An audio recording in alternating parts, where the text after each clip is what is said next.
parler de diplomatie. Moi, c'est un projet qui me tient beaucoup à cœur. J'aime énormément ce projet, donc quand Julien est venu nous voir avec la production, Roche Productions, j'ai tout de suite sauté dessus parce que je pense que ça nous fascine tous, les ambassades. En tout cas, moi, ça me fascine depuis toute petite. Et j'ai même eu la chance, quand j'étais petite, de séjourner dans l'ambassade d'Espagne. Donc je pense que c'est quelque chose, voilà, qui traînait un peu dans ma tête. Et par ailleurs, je pense que c'est quelque chose qui s'est jamais réellement fait sous cette forme-là. Nous, on voulait une série accessible, facile à comprendre. On voulait un peu démystifier la diplomatie.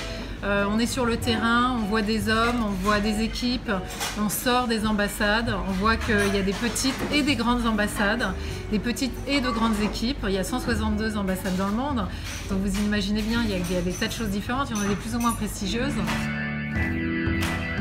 Partout dans le monde, dans les coulisses des ambassades, des hommes et des femmes travaillent au rayonnement de la France. Bonjour mademoiselle. Ils n'ont pas tous le fromage et le vin français, donc ça compte. Leur mission, faire dialoguer les cultures. Merci beaucoup. Vous faites du bon travail. Nous vous supportons. Donc c'était très amusant parce qu'on s'est assis avec Julien en disant mais dans quel pays on a envie d'aller. Donc on a pris une carte du monde et on s'est dit bah voilà, on a envie d'aller là, là, là et là. Donc ça a été un mix de pays évidemment qu'on connaît tous, les États-Unis, le Portugal, le Brésil, mais aussi des pays un peu plus rares comme l'Estonie, la Mongolie. Voilà, c'est des pays que j'avais envie aussi de découvrir par le prisme de la diplomatie. J'avais envie d'avoir ces destinations-là sur voyage. Donc je vous invite à les regarder.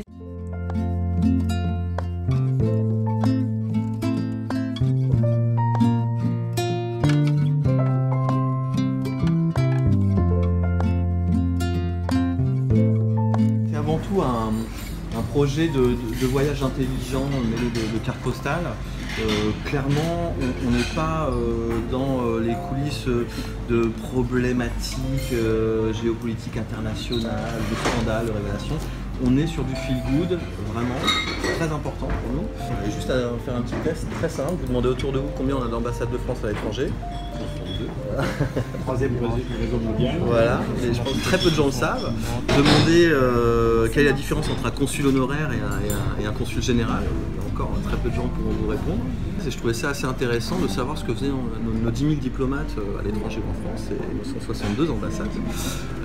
Voilà, et on s'est plongé un peu dedans avec un regard pas forcément journalistique, plutôt artiste, d'auteur, réalisateur. On apporte un regard, une sensibilité qui m'est propre. Voilà. Et en fait, la diplomatie, je pense que c'est aussi et avant tout un décor pédagogique pour raconter des histoires humaines voilà, de gens à l'étranger. On aborde l'expatriation des Français à l'étranger. Et voilà, donc il y a un univers très intéressant qui n'avait jamais été filmé. Donc beaucoup de choses à raconter, à dire et à expliquer. Forcément, au tout début, c'est vrai que ma première réunion sur ma première ambassade, quand je me suis retrouvé avec six diplomates en costard-cravate, je me suis dit bon, je sais pas ce qu'on va faire. Et puis en fait, on se rend compte que si on est un peu curieux, on découvre un milieu absolument passionnant. On a une influence culturelle assez forte à l'étranger, que ce soit économiquement. Et puis voilà, ces diplomates qui n'ont pas l'habitude de communiquer, une fois que vous arrivez à les rassurer, à les détendre, ils ont plein de choses à nous dire. C'est un projet, c'est important d'avoir un projet feel good en cette période très dure, très violente, mêlée de plein de choses difficiles et négatives tous les jours quand on ouvre nos réseaux sociaux ou quoi, aux caisses.